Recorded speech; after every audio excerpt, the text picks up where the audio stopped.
السلام عليكم ورحمة الله وبركاته، اللهم صل وسلم وبارك على سيدنا محمد وعلى آله وصحبه وسلم.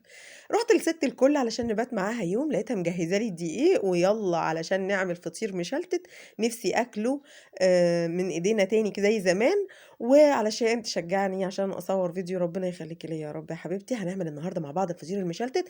عايزة أقول لكم إن إحنا هندخل من قلب الحدث من جوّه الفرن نفسه علشان نطلّع أحلى فطير. إزاي تطلّعيه مورق طري بالشكل ده، إيه التسوية الصح للفطير المشلتت، والمقادير بتاعته من غير أي افتكاسات خالص، من غير أي إضافات غريبة. يالّا بينا ندخل بسرعة على مقادير وصفتنا النهارده. دول 2 كيلو من الدقيق، حطيت عليه معلقة من الملح، وهاقلّب كده الملح معاه. بعد كده جِبت 4 معالق من السكر، وهاحط عليهم شوية مَيّة دافية. إحنا هنعجن بمَيّة دافية، علشان العجن بمَيّة دافية بيسهّل عليكِ عملية العجن جدًا، ويكوّن لي عرق الجلوتين أو العرق بتاع العجين بشكل أسرع. هابتدي أنزل بقى بالمَيّة كده بشكل تدريجي لغاية ما العجينة تلِم معايا. مش هاقول لِك مقدار معيّن للمَيّة بقى هنا، لأ إحنا هنفضل نحط مَيّة لغاية ما العجينة بتاعتِك تلِم معاكِ. أنا محتاجة عجينة مطاطية. مطاطية إزاي هتشوفي معايا دلوقتي خلال الفيديو. أنا عاوزة أوصل بالعجينة بتاعتي لأي مرحلة. ابتدي بقى ضيفي كده بالتدريج واعجني. أهم حاجة في الفطير إنِّك تخدمي العجينة بتاعتِك دي عجن، عجن، عجن، عجن بشكل مستمر.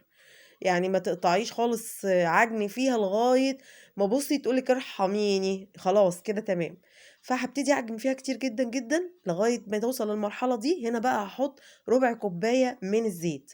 مهم أوي، أوي ربع كوباية من الزيت دي بتدّيكِ مطاطية عالية جدًا، جدًا للعجين، وهتشوفي معانا دلوقتي. اعجني بقى حلو أوي لغاية ما تداري الزيت ده كله في العجينة بتاعتِك.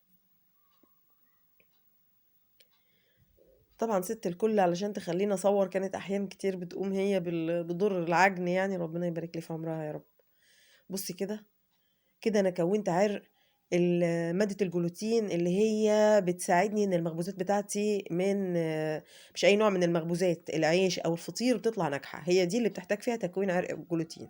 سِبتها بقى تريّح كده، وبعدين ابتديت أروح أسيّح بقى كده إيه حتّة زبدة صفرا مع زبدة بلدي كانت عندي في الفريزر، وابتديت كده أخلّيها تاخد درجة حرارة هيّنة كده شوية عشان أبتدي أتعامل بيها على طول، على ما العجينة بتاعتي تريّح تكون هي ساحت. تعالوا بقى نشوف كده العجينة بعد ما ريّحت وابتدينا نقطّع فيها. بُصّوا كده، بُصّوا، مُطّي بقى وشدّي قد ما تشدّي، والله ما تقطع منِّك أبدًا. سِبتها قد إيه، تقريبًا ساعة إلّا ربع يعني بدأت ترتاح كده، وابتديت على طول في التقطيع. بُصّي كده بمجرّد ما تشدّي فيها، بُصّي كمية المطاطية اللي فيها عالية جدًا، جدًا. هاحُط على وشّها زيت وحواليها زيت كده علشان العجينة ما تشقّقش، لإني هاسيبها ترتاح تاني بعد التقطيع. شغل بلدي، بلدي بقى، ولا هاقول لِك هاجيب لِك طبق وصينية وأحُط فيه الحاجات اللي بتتقطّع، لأ هو شغل بلدي، بلدي يعني. بُصّوا كده بقى قطّعي بالحجم اللي أنتِ عايزاه، لإننا هنفردها يعني هتشوفي دلوقتي التكنيك اللي إحنا هنمشي بيه في الشغل عامل إزاي. أمّا تبقى إيديكِ متعصّة زيت كده وأنتِ بُصّوا المطاطية، بُصّوا بتتقطع بالعافية، لإنِّك سِبتيها ارتاحت، خدمتيها حلو أوي في العجن، وده الأساس. الأساس في عمل الفطير أو العيش إنِّك تخدمي كويس جدًا، جدًا، جدًا في العجن، وتسيبيها ترتاح على قد ما تقدري. دلوقتي بعد ما قطّعت هاسيبها ترتاح كمان مرّة. دي خطوات مهمة أوي ما ينفعش تغفلوها خالص. إحنا هنسيبها ترتاح قد إيه، من نُص ساعة لساعة. كل أمّا ترتاح العجينة بتاعتِك، كل أمّا تفردي بسهولة وتدّيكِ النتيجة الحلوة اللي أنتِ عايزاها. بعد ما دي كانت بعد نُص ساعة بس. اللي هتشوفه بقى كمان اللي جاي بعد شوية هتلاقيها بتتفرد بشكل أسهل وأسرع. ابتديت أحُط كده بقى من الخليط الجميل بتاع الزبدة على السمنة، على الزبدة الفلاحي، على الزبدة الصفرا اللي هي النيوزيلندي، مع شوية زيت. لازم تحُطّي شوية زيت مع الخليط ده، خليط الفرد. وابتديت أزحلق بقى الفطير. زحلقي بقى يا ست الكل الفطير بتاعِك. ده فطير منوفي أصلي. يعني الفطير اللي على أصوله بجد هو الفطير دايمًا بتاع المنوفية، وده فطير منوفي أصلي. فهنبتدي بقى نزحلق كده العجينة بتاعتنا ونفردها لغاية ما تبقى رقيّقة جدًا، جدًا. وكل ما بتيجي تزحلقي كده بتروحي حاطة شوية من الخليط بتاع الفرد ده، علشان لازم تخدمي العجينة بالسمنة كويس عشان التوريقة تطلع حلوة وتطلع طرية وجميلة. بعد ما بتفرديها بتلميها على بعضها وتركنيها على جنب. وابتديت أعمل اللي بعدها، بس جزئية إن أنا ألمّها على جنب دي معلش اتقطعت مننا في الفيديو. وعذرًا على التصوير في الحتة دي، بس يعني هيتضبط بعد شوية تصوير إن شاء الله، معذرةً يعني على التصوير كده، بس شوفوا المرّة دي العجينة بتتفرد أسرع، لإنها ارتاحت أكتر، في كل مرّة كانت بتقعد أطول، بترتاح أكتر، وتبتدي تفردي معاكِ بشكل أسرع وأسهل كتير، كتير، كتير يعني. طبعًا هتحطّي على الترابيزة أو الرخامة بتاعتِك الخليط بتاع الفرد ده، لو عاوزة تحطّيه زيت بس علشان إحنا في ساقعة تبُصّي تلاقي السمنة خرّزت منِّك كده شوية أو الزبدة، فحطّي زيت بس علشان خاطر ما تتقطعش منِّك على الرخامة، لكن وأنتِ بتفردي العجينة نفسها حطّي من خليط الفرد اللي إحنا عاملينه، اللي هو الزبدة. ما عندكيش زبدة حطّي سمنة على زيت، مع يعني السمنة بتخلّيها أطرى أكتر. بابتدي أفرد بقى كده لغاية ما أرقّها خالص وعادي جدًا لو اتقطعت منِّك، ده ما فيهاش أي مشكلة على الإطلاق، لإن كل ده هيتلَم أصلًا دلوقتي، فده ما فيهوش أي مشكلة. خدت بقى كده الطبقة الأولى اللي أنا عملتها وابتديت أحُط، وما بين كل تانية والتانية هابتدي أحُط من خليط الزبدة اللي عندي.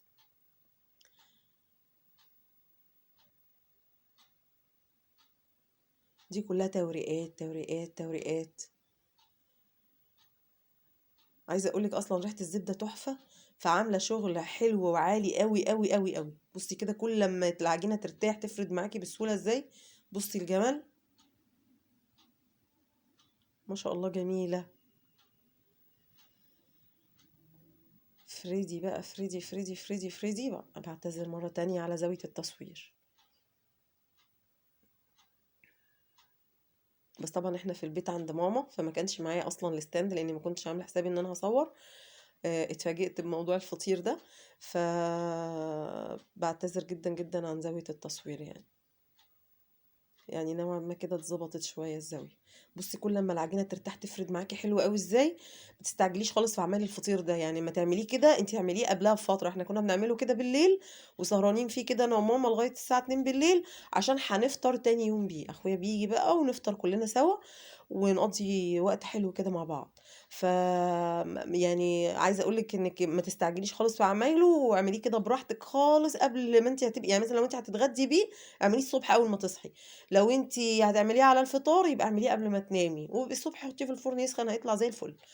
بُصّي كل طبقة باحط ما بينها كده وأنا باتني كده لازم أحط من الطبقة بتاعة الزبدة دي واتني بالشكل ده. كام طبقة بقى براحتِك، أنتِ عايزة تعمليها بس يعني minimum يعني أقل حاجة مثلًا يكونوا 4 طبقات. فيما فوق بقى ده كويس جدًا، يعني كل أمّا تزوّدي في عدد الطبقات ده طبعًا هيزوّد لِك التوريقة حلو أوي، أوي، أوي، وطبعًا على حسب عددكم. ال2 كيلو دقيق دول عملوا لي 3 فطيرات. دلوقتي أنا حطيتها بقى أهو في الصاجة أهي، و اللهم صل على النبي هاسيبها بقى كده ترتاح برضه، وبعد دي مش هينفع أفردها كده على طول. أنا لو حطيت صباعي عليها دلوقتي هتبُصّي تلاقيها يعني بتتنطر تاني لفوق كأنها سفنجة. لإن هي لسه ما ارتاحتش. بمجرد ما تيجي بقى تحطّي صباعِك كده وتلاقيه غرز، خلاص كده، كده يالّا افردي واشتغلي، هي كده خدت راحتها وارتاحت. شُفتِ أنا ريّحتها كام مرّة؟ عدد مرات الراحة اللي أنتِ بتريّحيها للعجينة بتاعتِك دي بتفرق معاكِ جدًا، جدًا في النتيجة النهائية. حطيت بقى كده كمان شوية سمنة على الوش، اخدمي، اخدمي. بُصّي كل لمّا أقول لماما كل لمّا تشوفني باعمل اخدمي العجينة سمنة يا حبيبتي، اخدمي العجينة سمنة يا حبيبتي، لمّا بسم الله ما شاء الله بقت مليانة وغرقانة يعني. الصراحة ادّتها نتيجة حلوة أوي، أوي، أوي، أوي، وريحتها بقى وهي بتتخبز وهتشوفيها دلوقتي بقى في الفرن، يا سلام! طبعًا إحنا بنكمّل كده بقية الفطير. بُصّي كده بقى ده الفرن بقى اللي هو الغاز، ده أنسب طريقة لعمل تسوية الفطير، لإن الفرن بتاع البوتاجاز بيصمّله شوية، بيخلّيه ناشف شوية، لإن الفطير عايز درجة حرارة عالية جدًا وما ياخدش وقت طويل في الفرن عشان يستوي. لمّا بتدّي له وقت طويل أوي في الفرن، الفطير بيطلع مصمّل يعني ناشف شوية. إذا سويتيه بقى في فرن البوتاجاز وهو ده المتاح عندي، يبقى بانزّله تحت خالص على الصاجة اللي تحت، أعلّي النار على الآخر أوي علشان خاطر يدّيك النتيجة اللي أنتِ هتشوفيها معانا هنا، ويدّيك الطراوة اللي أنا اللي دايمًا بنفتقدها في فرن البوتاجاز العادي. فده الفرن العادي بتاعنا اللي هو بالأنبوبة ده، بجد التسوية فيه يا جماعة تحفة، تحفة، تحفة، فوق الرائعة. بصوا كده الجمال، بصوا داخل الأعماق. إحنا كده جايبينها لكم من قلب الحدث، من جوه الفرن نفسه. بسم الله ما شاء الله تبارك الله، شايفين اللمعة، شايفين الجمال. نكمل بقى تسويتهم كلهم كده واحدة ورا التانية زي ما اتفقنا. 2 كيلو عملوا لي 3 فطاير، ممكن يعملوا معاكي أكتر على حسب عدد الطبقات اللي أنتِ عملتيها وحجم الفطيرة اللي أنتِ عاملاها. بصوا كده بسم الله ما شاء الله تبارك الله، اللهم صل على النبي، ألف هنا وشفا على اللي كل منهم يا رب. حلو أوي، أوي، أوي. عايزة أقول لِك إن إحنا لم نستطع أن نقاوم إننا نستناها لغاية الصبح، وطبعًا دخلنا وأكلنا منها أنا وماما يعني حتت كده، لإن بجد الريحة كانت قلب الدنيا، طعمها حلو أوي، أوي، أوي، طرية كده وجميلة. بُصّوا التسوية من تحت، لازم طبعًا تضبطي التسوية من تحت كمان، بس هي كده كانت سخنة أوي ما كنتش عارفة أقطّعها لكم. بُصّي كده التسوية، ربنا يبارك في عمرِك يا ماما ويخليكِ ليّا يا رب وما يحرمنيش منِّك يا حبيبتي. يعني بتشجعني دايمًا كده أول ما تلاقيني كسلت شوية عن التصوير، طب يالّا هنصور كذا، يالّا أنا نفسي آكل كذا، يالّا عشان هي دي طبعًا كلمة السر اللي أنا بسرعة هاقوم أعملها، أول ما تقول نفسي في كذا يالّا يا ماما عشان نعملها، فخلاص نفسي آكل فطير يالّا يا ماما عشان أصور، ربنا يبارك لي في عمرِك يا حبيبتي يا رب وما يحرمني من تراب رجليكِ. بُصّوا كده الطراوة، بُصّوا التوريق، بُصّوا كده الجمال، يا خبر أبيض على الجمال! كده كانت سخنة بقى وطالعة لسه من الفرن، حاجة كده جنان، جنان، جنان، جنان. الحتة دي أنا ما صبرتش عليها صراحةً يعني أكلتها أكل. الفطيرة يا جماعة دلوقتي برّه بتتباع ب75 جنيه اللي بالسمنة البلدي، يالّا اعمليها في البيت، تشجعي كده يالّا وقومي هاتي لِك كيلو دقيق، اعملي لِك بيه فطيرتين حلوين، افطروا بيهم كده يوم الجمعة، إحنا داخلين على الجمعة أهو، وأتمنى إن الفيديو بتاعنا النهارده يكون حاز على إعجابكم، أكون يعني قادرة أقدّم لكم حاجة جديدة مفيدة ليكم إن شاء الله. لو أنتِ مش مشتركة معانا في القناة، أتمنى تضغطي بسرعة، بسرعة على زرار الاشتراك اللي باللون الأحمر، وتفعّلي الجرس عشان يوصلِك كل جديد. وشرف كبير جدًا ليّا انضمام ناس كتير للقناة الفترة دي، بجد أسعدتوني جدًا، جدًا، ربنا يبارك فيكم يا رب، ويا رب دايمًا أقدر أقدّم لكم الجديد كل ما أروح عند ماما، عشان أنا كسولة جدًا في البيت، علشان ورايا حاجات كتير ومسؤوليات كتير جدًا والله يا جماعة، ربنا المُعين يا رب يعني مع الصحة المفستكة دي، فدعواتكم ليّا كده دايمًا إن شاء الله. بُصّوا التوريقة الجميلة، بُصّوا التوريقة الحلوة.